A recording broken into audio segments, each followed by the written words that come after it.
All right, we'll go ahead and get started. Good afternoon and welcome to a special Capital Live event brought to you by Spotlight PA as a special public service. I'm Christopher Baxter, Executive Director and Editor-in-Chief of Spotlight PA, and I'm so glad you've joined us for this really excellent one-on-one interview with outgoing Governor Tom Wolf. For those of you who are new to our work or programming, Spotlight PA is an independent, nonpartisan newsroom producing investigative and public service journalism about the state capitol and urgent statewide issues as they are affecting local communities all across our state. Our work is driven by a deep sense of public service, and it's powered by you, our readers and our members.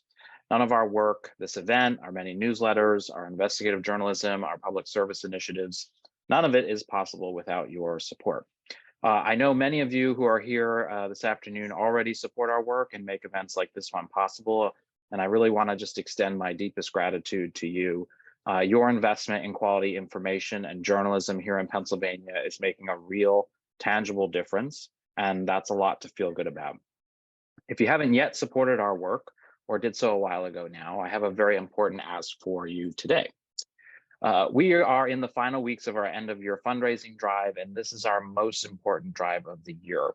Your support right now will set the tone for how forcefully we can continue our coverage in 2023 and how much we can continue to grow that work as well, because there is a lot of work to be done. So please take a moment and make a tax-deductible contribution right now at spotlightpa.org/donate. Again, spotlightpa.org/donate. Again, we think of this sort of like a suggested donation for those of you who are able to please make a gift so we can continue this kind of programming and keep it free and available for all. As a special bonus, as part of our end-of-year fundraising, all gifts today will be doubled thanks to a generous challenge grant from the Lenfest Institute for Journalism. This is a limited opportunity before December 31st to have your gift match and to amplify your impact. So again, as we get going here and just finish up the housekeeping items, please take a moment and make a gift at spotlightpa.org/donate. A few other housekeeping items. We are recording today's event to share with those who couldn't make it.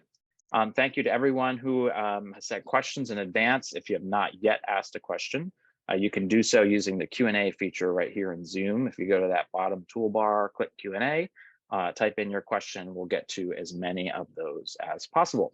And with that, I will turn things over to one of our veteran Capitol reporters, Angela Columbus, to begin today's interview. Angela? Hi, everyone. I'm Angela Columbus. I'm an investigative reporter with Spotlight PA.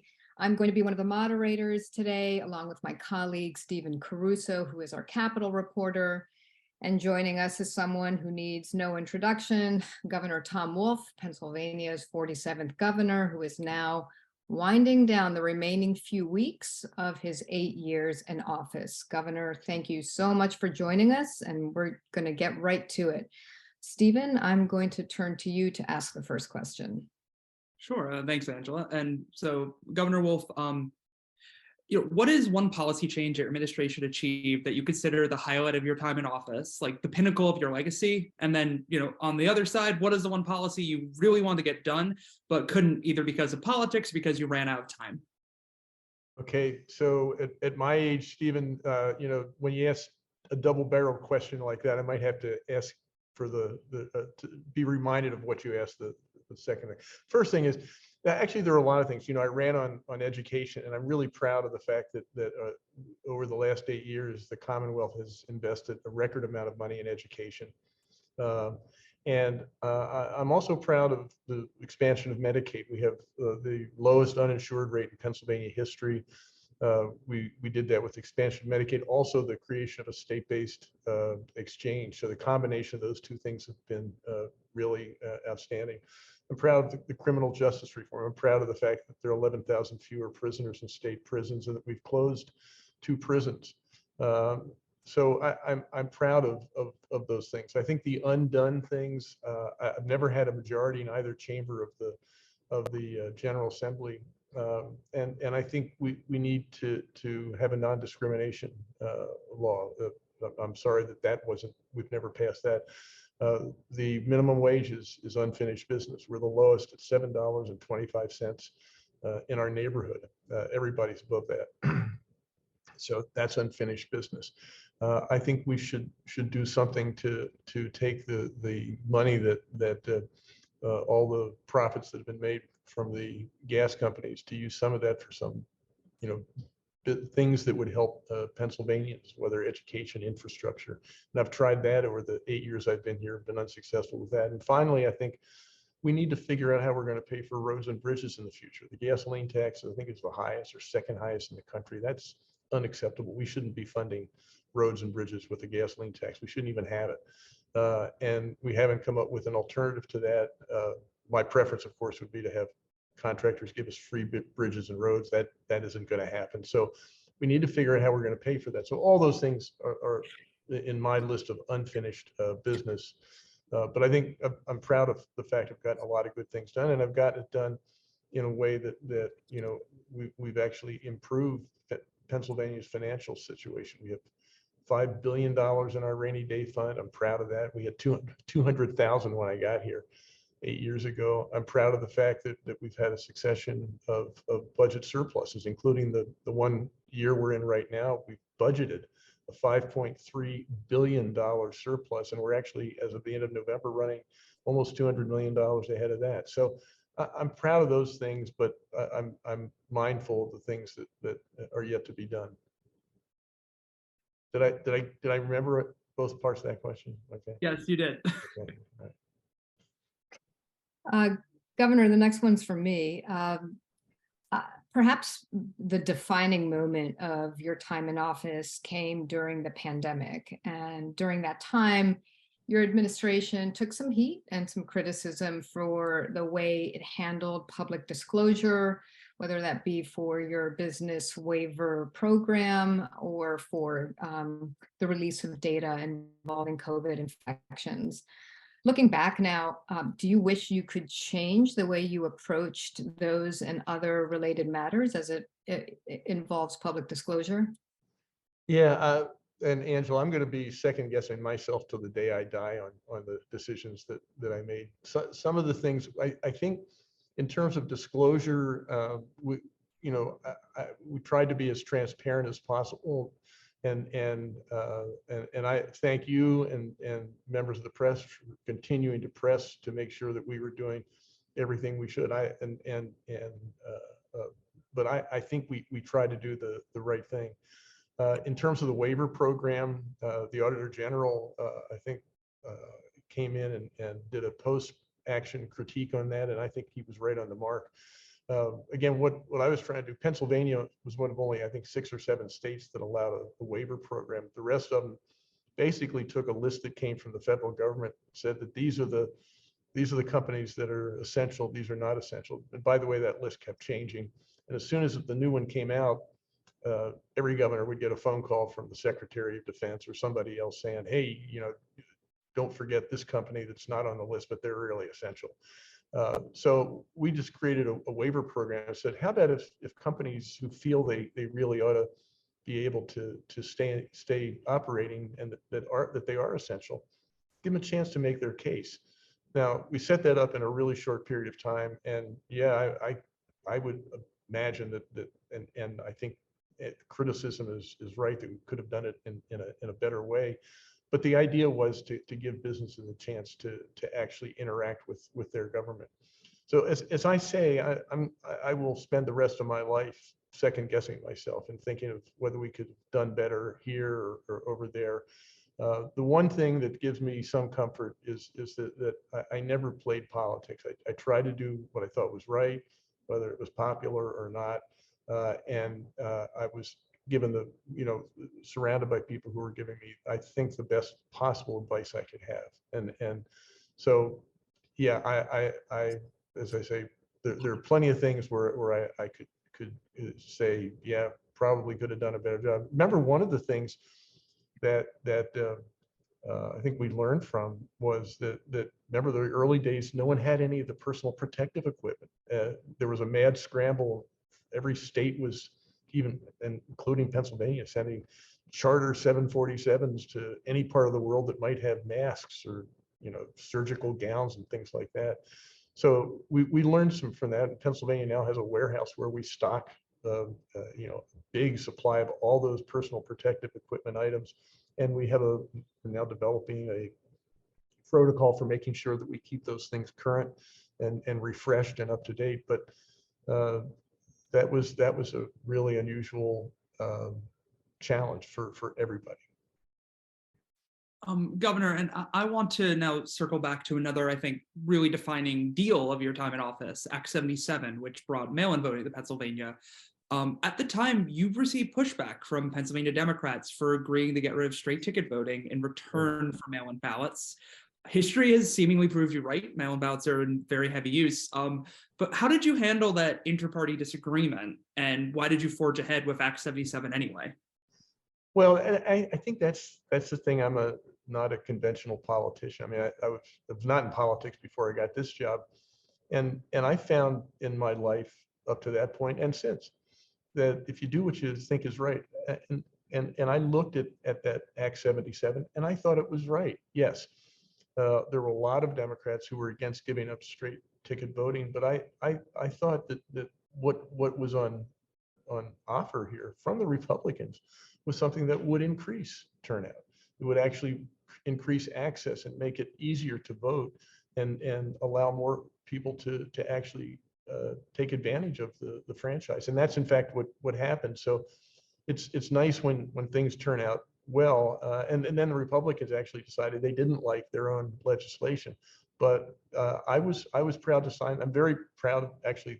I should have mentioned that as one of the things I'm very proud of. I was proud to sign that legislation. If I would, Go ahead, Stephen. the follow-up, did that kind of interaction with House Republicans, did that shape how you looked at 2021 when then you signed this deal on mail-in ballots, and then you get to 2021, and then now Republicans are having second guessing, and you vetoed an election bill. Did that impact sort of how you're trying to negotiate, or as Republicans say, kind of the lack thereof negotiation in 2021? Well, there were some members of the General Assembly who really didn't like Act 77 as we got into 2021. Although I'm sure it complicated a little bit, but for the most part, I think it's been interesting. I mean, I have vetoed more bills than any governor since Milton Shep, but I've also gotten a lot of things done. Never had a majority in either chamber, and so that the voting thing, I think, was sort of a reflection of maybe an unconventional governorship that I was able to in some cases work across the aisle, recognizing that there were huge differences, which is why there are so many vetoes, and yet did get a lot of good things done for Pennsylvania. Governor, on that question of vetoes, you have received a lot of ink and in some corners some criticism for the high number of vetoes during your administration, as well as for the tactic of governing through an executive order, particularly during the height of the pandemic. And some of your detractors contended that it showed a disdain for the role of the legislature, and in some ways reverted back to the early days of your administration, which, as we all know, featured the historic budget impasse. Do you think that is a fair criticism, or do you maintain that it was the only way to kind of move the levers of divided government? Yeah, I first of all, actually, I think, and I think it's absolutely fair to have different perspectives on this, but I did work with the legislature. In fact, remember when we had the vaccine task force, one of the proudest moments was the bipartisanship on the vaccine task force, Republicans, Democrats.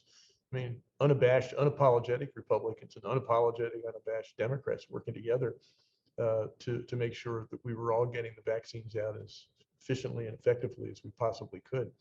So I think, again, it was an unconventional governorship that we had clear differences, and I stuck to my guns on things like women's rights and the LGBTQ rights, civil rights, on gun legislation.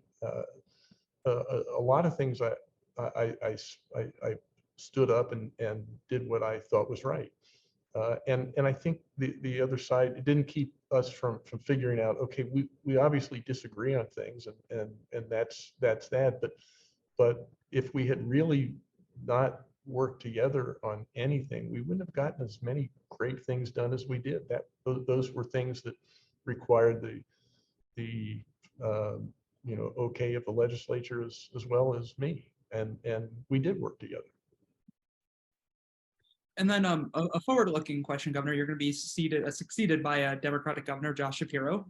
In what ways do you think you're similar to him, and in what ways do you think you're different? And do you have any advice for him now that he's taking over the governor's mansion? He has a lot more hair in his head than I do. I mean, but that's not what you were talking about. No, Josh is a very different person than I am. I supported him wholeheartedly, and I think he's going to be a great governor, but he's not a Tom Wolf. I think he's better than Tom Wolf, and I think Pennsylvania is going to be served very well having him at the helm. Great. Governor, we're going to turn to some questions that were submitted to us from the audience. And Stephen, if you want to take the first one. Yeah. So, we got a question. Do you think the Republican attempt to control the PA House of Representatives for as long as possible is primarily motivated by the GOP's desire to pass a constitutional amendment that would give the General Assembly, among other things, the power to ban abortion in Pennsylvania? That's from Robert N. And then the one thing, I know what you said about double-barreled question, but the one I want to add is just, and do you think the governor needs more say in the constitutional amendment process? Okay. I think I think after the Dobbs decision, Republicans probably don't want to spend too much time focused on women's reproductive rights. But I think in general they do. Part of what is they're trying to achieve here is they would like to have a vote before the Democrats take over, and they will once the special elections are held in the House. Would like to get these constitutional amendments going, because that does not come to the governor's desk, and I think that is probably what's on their mind. I'm not sure the idea, I think, that it doesn't come to the governor's desk is because the people of Pennsylvania directly make a decision, and I think that's fine. That's the way it ought to be. Again, and I think we're a democracy. We can argue and disagree, and when the people make a decision, they make it, and so I'm okay with that not coming to my desk. It doesn't stop me from arguing at trying to make my case to the people. Governor, we have a really great question from Clifford P. I've shortened it a tiny bit, but this is the essence of it. What was the biggest, I cannot believe this is happening, disappointment or moment in your administration? Clifford, I gotta say, and this is probably a shortcoming with me, but I don't really remember any moments like. I remember a lot of really nice moments, and this has been a privilege for me. This has been really interesting. Maybe it's because I was not doing this before, because this is my first foray into politics. But I think there were a lot of challenges and things like that. But I was in business. I managed a True Value hardware store, and so I've known controversy. People don't like the price, don't like the product, don't like me, throughout my whole life. And I think the last 8 years have actually been a really nice 8 years. So I'm going to leave this office remembering the good points. So I'm sorry, I probably should remember some of those. I can't believe this is happening, but I in a bad way, the good things have been just wonderful. And then, Governor, we got a question from Jordan W. He wanted to ask Governor Wolf about your proposed natural gas severance tax that the legislature consistently blocked. Why do you support such a tax, and where would you have directed those revenues if it passed? And then Sorry, like always double barrel, like that's just us. The thing I wanted to ask was just sort of onto that. Did you have any concerns about tying the state's finances to fossil fuels, to natural gas, when that is a driving part of climate change? Yeah, I know. I think that's a reasonable criticism. One of the reasons that my focus on this has been twofold. If it's going to be burned, it ought to be a bridge to a sustainable energy future. And to the extent we can, let's use it to turn this gas into the lightweight products that are going to be used in that sustainable energy future. But I think the thing the reason I really wanted to put a tax on it was because it's here, and it is being used. It was being used when I got here. I mean, aside from the fact that we can't do any fracking in the eastern part of the state in the Delaware River Valley, the rest of the state was already doing it. And it struck me that Pennsylvania, unlike every other state that has this natural gas, was not availing itself of the money that might be able to be used for things like education or infrastructure, flood control, making lives better. And if you look back over the last 8 years, and I tried different things, first trying to run it through the general fund, that didn't work, and tried to convince people maybe to do a special program outside of the general fund that would be specifically for infrastructure, probably for flood control, things like that. Again, addressing real problems of real people in Pennsylvania. And I thought that it was a legitimate use to turn something that was, not a fossil fuel, something that is not that attractive and it's really counter to climate change, to use some of those revenues to actually make lives better. Governor, Did I miss, Stephen, did I miss it? Part of your question there? No, that was all of it. I'm just saying you're handling them quite well. Okay, thanks. Governor, we have a question from a fellow scribe over at the Mainline Times. Her question is, one of the bravest things you did as governor was to hire Dr. Rachel Levine as physician general. How did you meet Dr. Levine, and what was the best thing that resulted from her tenure in your government? She turned out, I think you're absolutely right, that she turned out to be great. And I first met her because she was actually a member of the transition team looking at the healthcare field, who should be in my cabinet. And she and others came up with some good suggestions, but one of the suggestions that came out was that she ought to be, and as you recall, her first appointment was as physician general. And then when the Secretary of Health left, I guess right toward the end of my first term, I said to Rachel, "You're doing a great job. Would you like to be Secretary of Health too?" And she said, yeah, she was great. The only person who pushed back a little bit was her mother, who thought that I ought to pay her for doing 2 jobs rather than just one. But I agree with you that she was a great pickup. When Joe Biden won the presidency, it was pretty clear I was going to lose her because she really wanted to go to Washington, and she got the job that she really wanted. But I keep in touch with her, and I think she was a big part of why I think I turned to her for expert advice on what we ought to be doing in the whole realm of healthcare. And when the pandemic hit, she was the right person to be in that position. And Governor, we got a question from reader Cameron Troy. What advice do you have for Governor-elect Shapiro on dealing with Republicans in the legislature? Well, it would be sort of fatuous of me to give Governor-elect Shapiro any advice. He used to be a member of the State House of Representatives. He was in the General Assembly, and I think I thought was pretty deft when he was there. He did a nice job. So the advice that he and I have talked about is sort of from the perspective as governor of what you do within the executive branch. One of the things that I've tried to do is make government work better for the people. And there are 70-some thousand employees who work in the executive branch of government, doing everything from PennDOT to the Department of Health.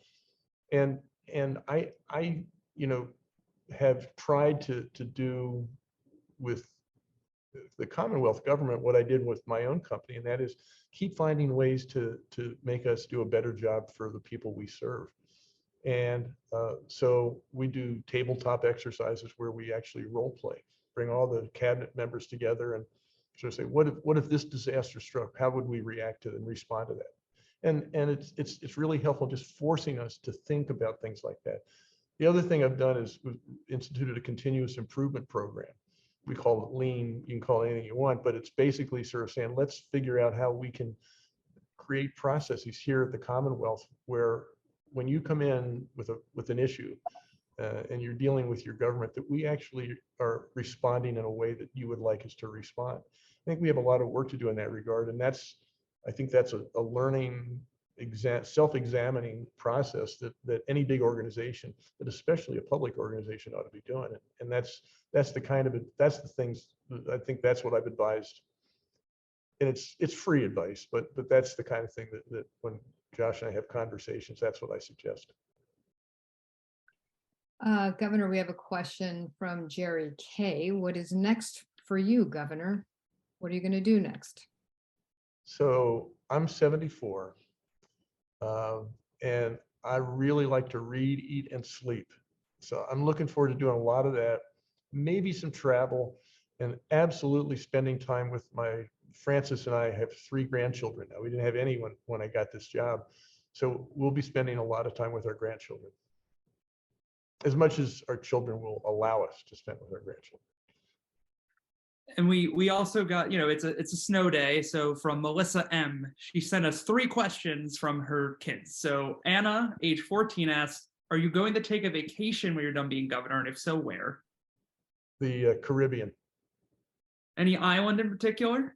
There's an island actually my wife found it, Francis found it, that is apparently there's nothing to do there except sleep, read, and eat. So that was I didn't really care where we went, just as long as that was the deal. And apparently she found a place. So it's in the Caribbean somewhere. Max, who is 11, he asked, who's your favorite superhero? So Max, okay, like I'm 74. I mean, the superheroes who were around when I was your age, you're 11, right? Did she say 11? So when I was your age, the superheroes were you probably have never heard of the superheroes that were around when I was, but I think some of my favorite heroes actually are people that play baseball for the Philadelphia Phillies. Don't tell anyone, that's a secret, okay? Don't, especially on the other side of the state. And then Liz, age 7, asks, are you on Santa's nice list this year? I think I know a lot of varied opinions on that one. Yeah, I'm not sure. Is the North Pole a red area or blue? I'm not sure. I'm hoping I'm on Santa's good list. I've done everything I think I can to be on the good list. But, that's be Santa's. It's up to Santa to decide that.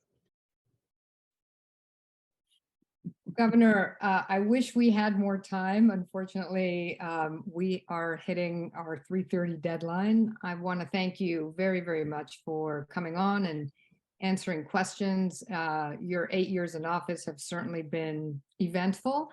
And so from a journalist perspective, thank you for that. Thank you. And let me just add one other thing, if I could, just for the past minute. Chris gave a pitch for contributing to Spotlight PA, and I would just want to echo his words. It's a worthy organization, and I hope the folks do as Chris has asked. And I've appreciated having you push me and I think you all did a good job of making me a better governor than I would have been without you. So thank you. Great, thank you. Chris, I'm going to turn it back to you. All right, sounds good. Thank you for your time, Governor. And I want to thank Stephen and Angela as well, and everyone who joined us here today. As everyone knows, Spotlight PA is committed to independent, nonpartisan investigative reporting, regardless of the policy, politician, or who's in power in Harrisburg. We will always be here asking the tough questions and writing the stories that no one else is writing. Central to the mission of Spotlight PA is ensuring that Pennsylvanians in all corners of the state, regardless of their financial resources, have access to trusted, nonpartisan, fact-based journalism to be informed, equipped, and empowered in everyday life. So as we always say at the end of our events, this conversation is just the beginning. Our future in Pennsylvania depends on our shared commitment to the truth and a free press. So we invite you to please stay engaged with our team. We welcome your suggestions for how we can best serve you or future events that you would like to see here. Everything we do at Spotlight PA, we do as a free public service. And so this is the time that I'd like to remind any of you who have not yet made a contribution in support of this event and all of our work to please do so at spotlightpa.org/donate. Contributions of any amount help keep this programming free for all. They're tax deductible, and your support goes directly back into our journalism. Have a great weekend, everyone. Stay safe in the weather, and we hope to see you again soon for our next event. Thanks, everyone. Thanks. Thank you, everybody. Thank you.